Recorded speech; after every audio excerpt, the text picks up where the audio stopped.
सो आज की क्लास में हमारा टॉपिक है स्फेरिकल कैपेसिटर। सो कैपेसिटर क्या होता है? कैपेसिटर क्या होता है? कैपेसिटर कोई भी एक ऐसा डिवाइस होता है that stores electric charge, that's it. यही होती है कैपेसिटर की डेफिनेशन। कोई भी ऐसे डिवाइस जो अपने में इलेक्ट्रिक चार्ज को स्टोर करे, that is called a capacitor. Capacitor में अब इलेक्ट्रिक चार्ज स्टोर कैसे करते हैं? तो कैपेसिटर का कंस्ट्रक्शन बड़ा सिंपल सा होता है। इसमें दो प्लेट लेते हैं आप, ठीक है। कैपेसिटर में हमेशा दो प्लेट्स होती हैं, इसमें से एक प्लेट को आप पॉजिटिवली चार्ज करते हो, ठीक है। पॉजिटिव चार्ज फ्लो कर सकता है, दैट मीन्स हम पॉजिटिव चार्ज फ्लो करवा के एक प्लेट को पॉजिटिव चार्ज कर सकते हैं। तो जब इस पॉजिटिवली चार्ज प्लेट को, ये जो पॉजिटिवली चार्ज प्लेट है, इसको दूसरी प्लेट के पास ले जाएंगे तो इसमें एक सरफेस में नेगेटिव चार्ज इंड्यूस होगा और उसी की दूसरी साइड में पॉजिटिव चार्ज इंड्यूस हो जाएगा, मतलब पोलराइजेशन हो जाएगा। यहाँ पर ये पॉजिटिव और नेगेटिव एक साथ एग्जिस्ट कर रहे थे, और जब आप एक पॉजिटिवली चार्ज प्लेट लेके आए इसकी लेफ्ट साइड में, तब नेगेटिव चार्ज इस साइड आ गया और पॉजिटिव चार्ज इस साइड चला गया, और ये जो प्लेट है आपकी पोलराइज हो गई। बट इसके बाद हम लोग क्या करते हैं, इसके बाद हम लोग सेकेंड वाली जो प्लेट है इसको अर्थिंग दे देते हैं। अर्थिंग देने की वजह से क्या होता है, जितना भी पॉजिटिव चार्ज आपको दिख रहा है ये इसकी अर्थिंग हो जाएगी, ठीक है। मतलब ये धरती में समा जाएगा, मतलब ये पॉजिटिव चार्ज है, क्योंकि बिकॉज अर्थिंग से हम ये कहते हैं कि this earth is an infinite reservoir, मतलब हम इसमें कितना भी स्टोर कर सकते हैं। क्योंकि आप अगर बिल्डिंग देखते होंगे, जो बड़ी बड़ी बिल्डिंग्स होती हैं उनके ऊपर लंबे लंबे कंडक्टिंग मटेरियल के पोल्स होते हैं, ताकि जब कभी भी आसमान में बिजली कड़कती है तो वो इस पोल से होते हुए, तार से कनेक्टेड होता है, होते हुए क्या करती है, वो धरती में समा जाती है, because earth is an infinite reservoir of charge, ठीक है। तो यहीं पे हम लोग इसको अर्थिंग दे देते हैं। तो अर्थिंग होने से क्या होगा, ये जो आपको जितना भी आपका ये पॉजिटिव चार्ज है वो अर्थ में चला जाएगा। तो अब हम क्या करेंगे, ये पॉजिटिव चार्ज यहाँ से चला गया तो इसको यहाँ से हटा देते हैं, ठीक है। This positive charge has gone from here. ये आपकी अर्थिंग, ये आपकी रही सेकेंड प्लेट। तो अभी आपने क्या कर दिया है, इस सिस्टम में आपने एक तरह से अपने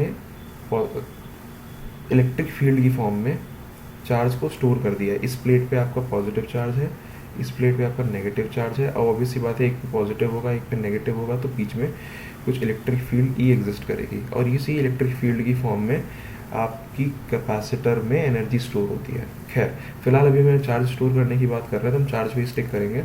तो ये जो प्लेट है आपकी, इस पर पॉजिटिव चार्ज है, ये जो प्लेट है आपकी, इस पर नेगेटिव चार्ज है, ठीक है।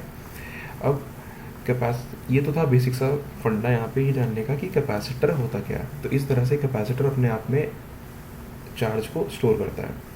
तो अब हम चलते हैं स्फेरिकल कैपेसिटर पे।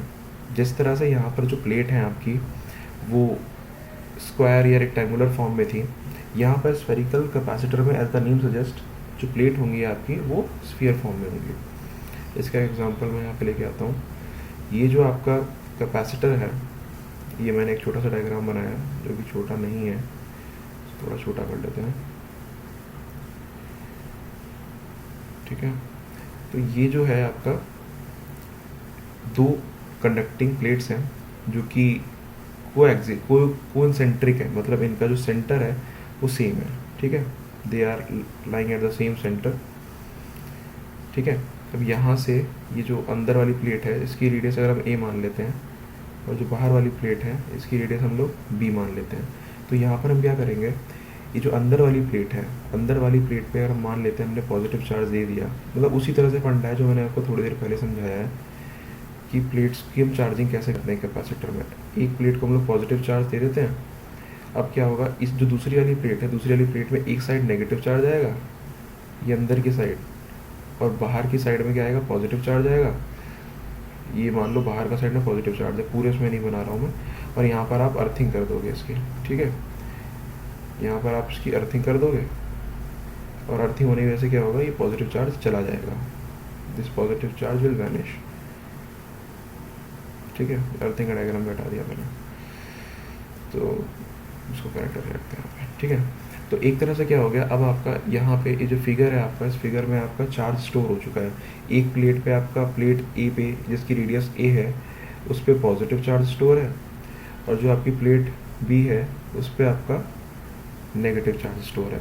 तो अब हमें इस जो हमारा जो व्हाट वी से कैपेसिटर है, इसकी कैपेसिटेंस निकालनी है।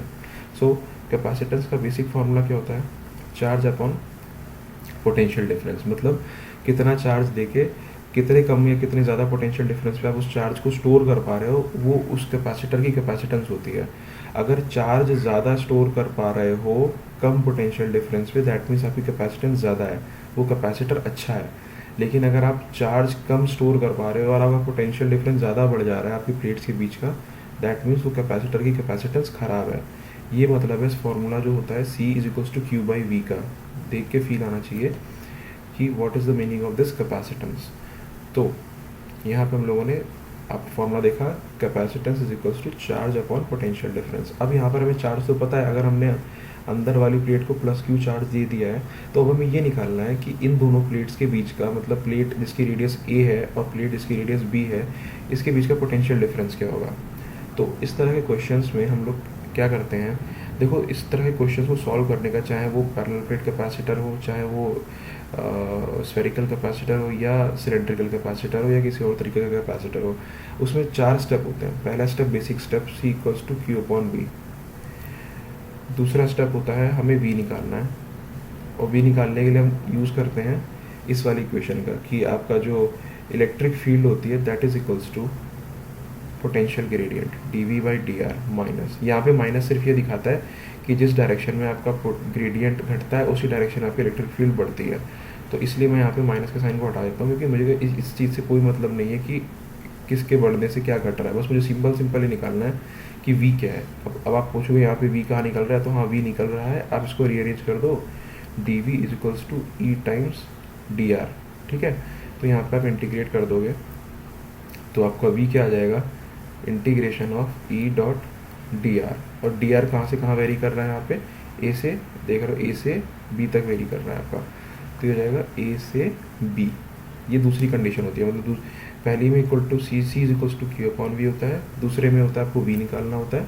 अब तीसरा पॉइंट आता है कि आपको V निकालने के लिए E निकालना पड़ेगा, तो आपको E निकालना है, ठीक है। और E निकालने के लिए आप किसकी मदद लेते हो, you take help from Gauss theorem, ठीक है। कैसे लेते हो वो भी मैं डेरिवेशन के टाइम पे आपको समझाऊंगा, but this is how we do the things. तो आपका E आ जाएगा, आपको आप इसको इस एक्सप्रेशन में रख दोगे, E की वैल्यू यहाँ रख दोगे, और फिर आप इसको इंटीग्रेट करोगे तो आपका V आ जाएगा, और V आने के बाद आप V की वैल्यू को यहाँ लेके जाओगे और Q के डिनोमिनेटर में रखोगे तो आपका C आ जाएगा, और इस तरह से आपका पूरा डेरिवेशन कंप्लीट हो जाएगा। ओके, सो अब आगे बढ़ते हैं हम लोग कि इसका डेरिवेशन करना कैसे है। सो हम यहाँ पे एक छोटा सा डायग्राम लेके आते हैं जिससे आप लोगों का कीमती समय वेस्ट ना हो। सो ये हमारा एक स्फेरिकल प्लेट कैपेसिटर है जिसमें हमने अंदर की प्लेट को पॉजिटिवली चार्ज कर दिया है, और यहाँ पर जो बाहर की प्लेट है ये अंदर से तो नेगेटिव चार्ज हो गई है, बाहर से पॉजिटिव चार्ज हो गई है। फिर हमने क्या करा, इस प्लेट की अर्थिंग कर दी, ठीक है। अर्थिंग करने के बाद क्या हुआ, ये जो बाहर का पॉजिटिव चार्ज था ये चला गया, और इस तरह से आपका स्फेरिकल प्लेट कैपेसिटर में चार्ज स्टोर हो गया। अभी हमने क्या करा है, ये जो अंदर से डॉटेड सर्कल है वो आपको, उसकी ज़रूरत आपको आगे पड़ेगी, मैं आपको बताता हूँ कैसे पड़ेगी। सबसे पहले आपने लिख लिया capacitance equals to charge upon potential. Potential का फॉर्मूला आपने पीछे निकाला, that is equals to integration of E dot dr, जहाँ आपकी लिमिट A से B तक जाएगी। यहाँ पर A और B को रिप्रेजेंट कर देते हैं हम लोग। आपका A है यहाँ से यहाँ तक, this is your A, that means inside radius, sorry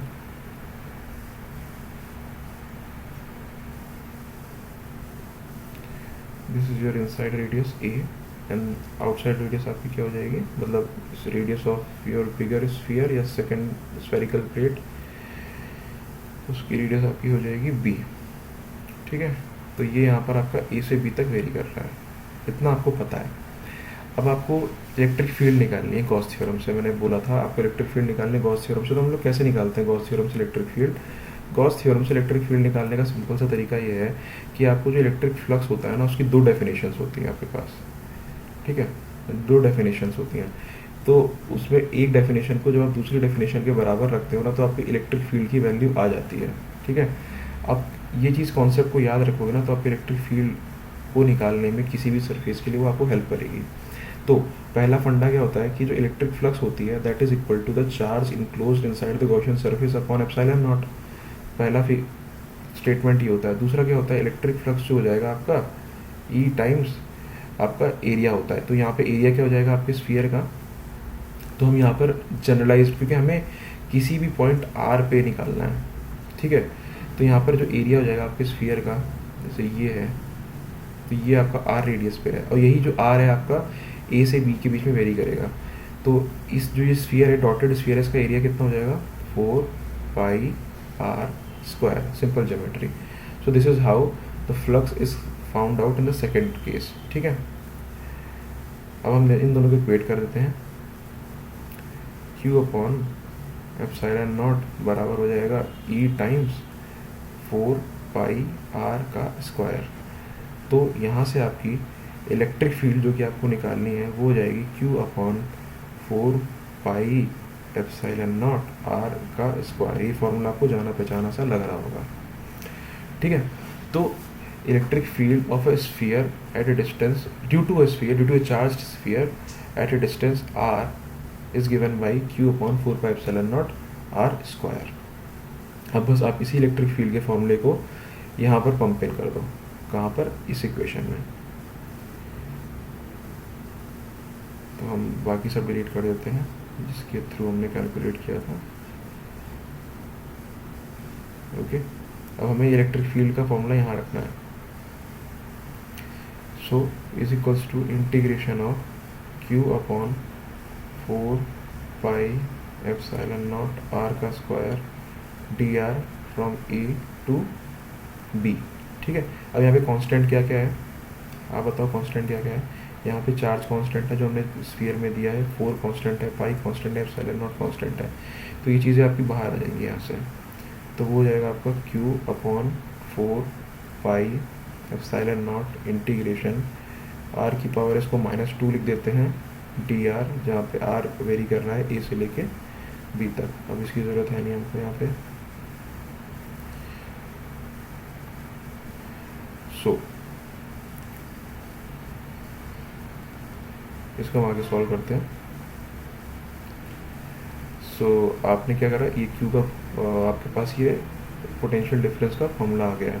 अब इसको आगे हम कैरी करते हैं, Q अपॉन 4πε0 r की पावर, मतलब ऐसे इंटीग्रेट करते हैं ना, r की पावर -2 + 1 अपॉन -2 + 1।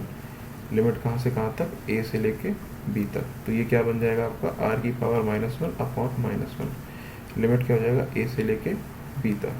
तो यहाँ माइनस को अगर हम बाहर निकाल लेते हैं तो ये 1/r हो जाएगा, क्योंकि r की पावर -1 का मतलब होता है 1/r। और ये माइनस को अगर हम बाहर निकालेंगे तो हमारी लिमिट्स पलट जाएंगी।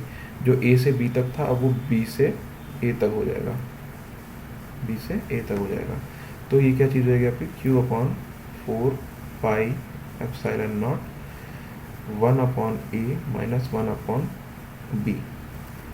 इसको आगे ले चलते हैं, Q upon 4πε0 b minus a upon a b। ये फॉर्मूला आ गया आपका v का। बस यही लगता चैलेंज, v निकल जाने के बाद सब कुछ ईजी है। तो Q upon 4πε0 b minus a upon a b, ये v का फॉर्मूला आ गया। c का फॉर्मूला क्या था आपका, Q अपॉन v था ना, बस आपको Q के डिनोमिनेटर में v रख देना है। सो मैं रख के दिखाता हूँ आपको। तो कैपेसिटेंस क्या जाएगी, Q upon Q b minus a upon 4πε0 a b। Q से Q कट गया, ये सारा आपका ऊपर चला जाएगा। बाकी सारा मैं डिलीट करता हूँ यहाँ से, जगह की कमी हो रही है।